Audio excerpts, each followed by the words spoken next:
Đặc biệt nó chạy ở tập huy sẽ đỡ. Nó thì tụi muốn đi cho nó.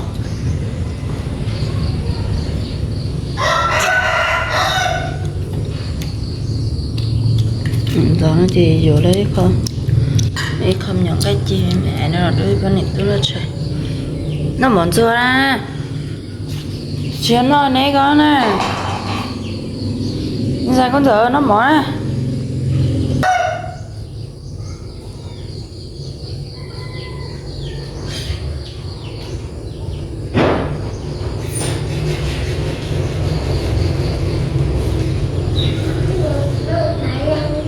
Mua đại gian gì chưa nhá.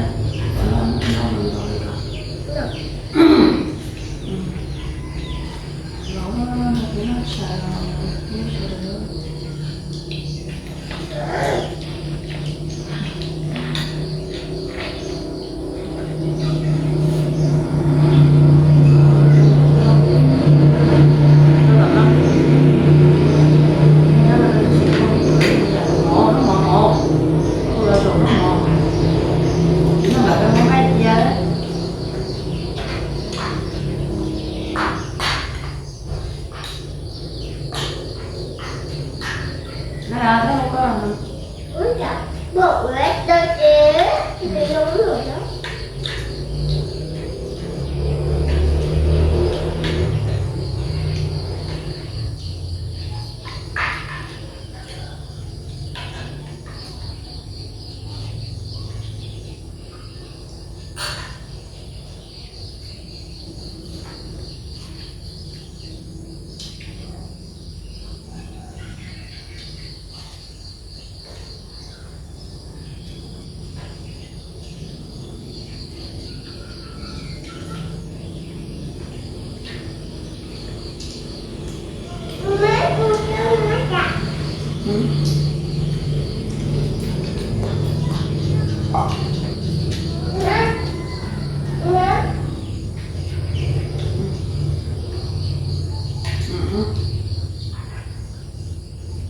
Nhiều có.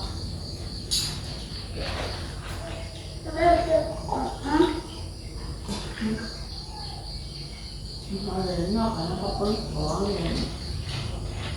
Vì sáng ở ngoài nó hỏi ra thôi.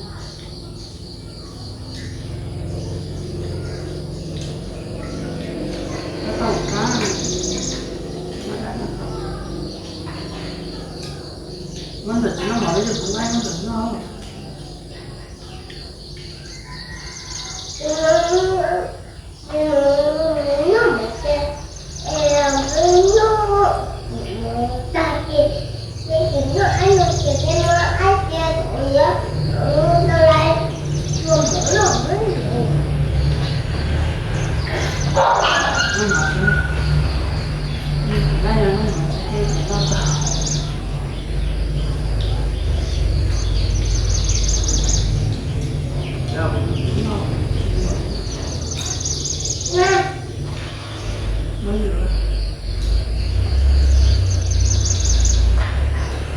Nó có đấy hả?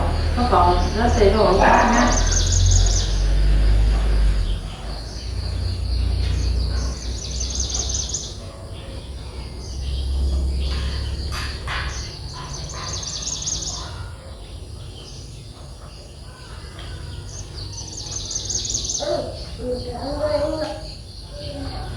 Nói như thế nào?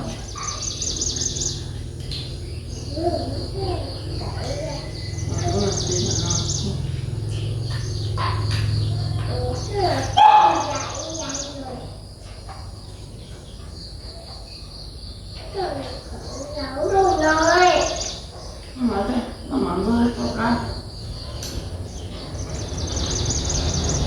Bây giờ nó mặn đâu.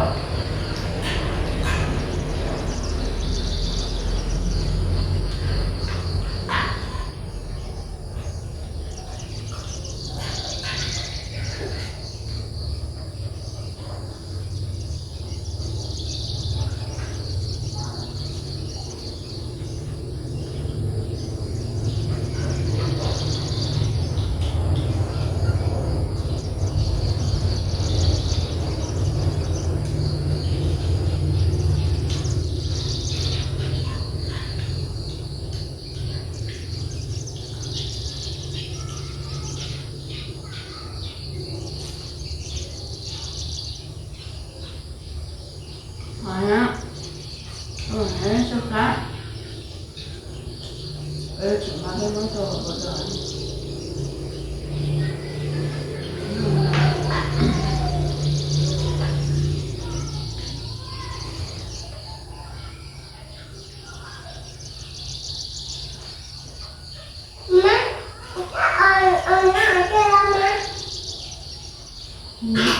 nó mỏ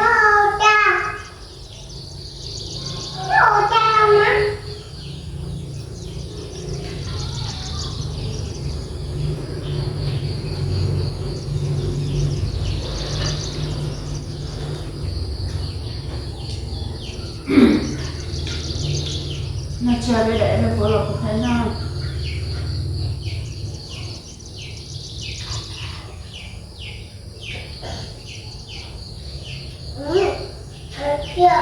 Kia ớt chạy rồi. Kia ớt chạy đi nó cho nó là bố cháu đi ra chung mẫn nè. có cái mơ sao cái chính là cái lô có gì mà này nó hổ Rồi bố đi đánh nhiều ông lên đâu luôn một cái tay ra nó mà rồi ở trong ra cho nó hay mình đồ chế về phố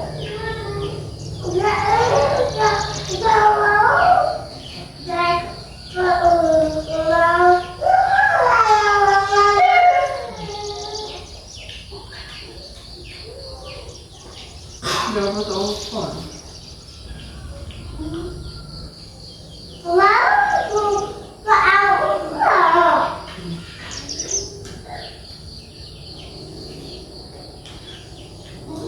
thế nào rồi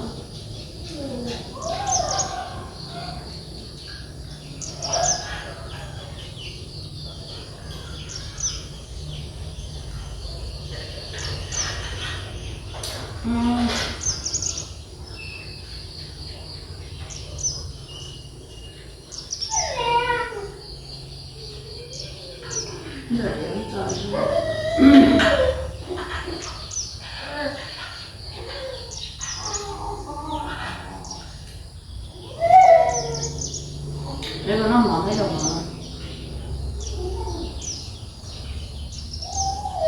rồi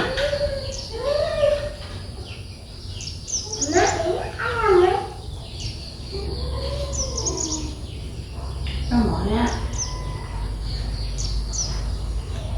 đây nó mỏ chỉ là mấy chuyện đồ mỏ nhiều nó mỏ ai mà nó ta hồi nãy sao thế rồi nó đổ nó tự rồi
Tuột trẻ à?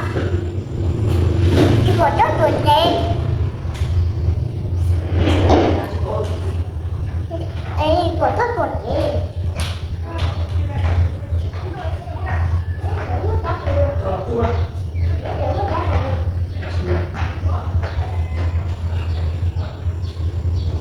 Bây giờ là đang tuột trẻ nữa, không biết thôi.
Ôi,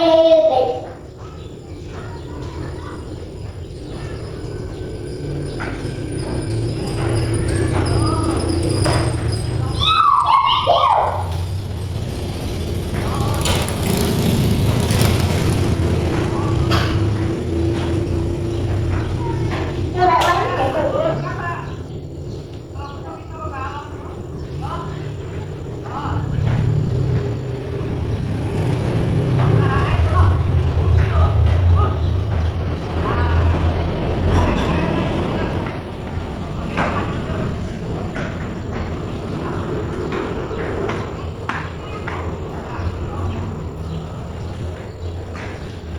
Để được ta.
Xin là chị của đứa sổ lúc chết tía chim lạ chim lụa mấy con sổ máy yên rồi à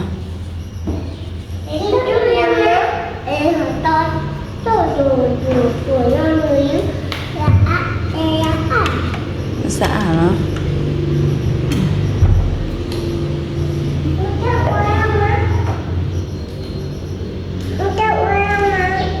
tại bữa tỏng nè sợ ta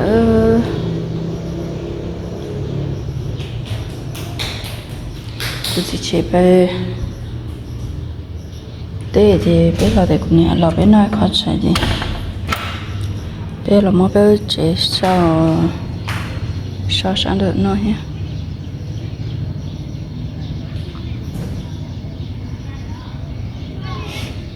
chả có cú phải là vì mà chúng cố chờ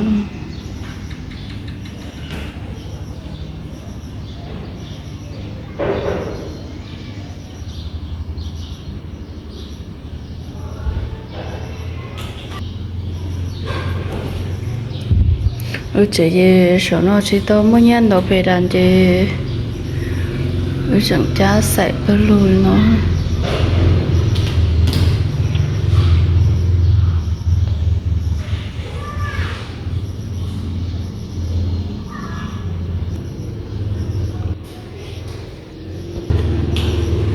thì nên nữa tập như sẽ đỡ đỡ sao phải mà xin chế đó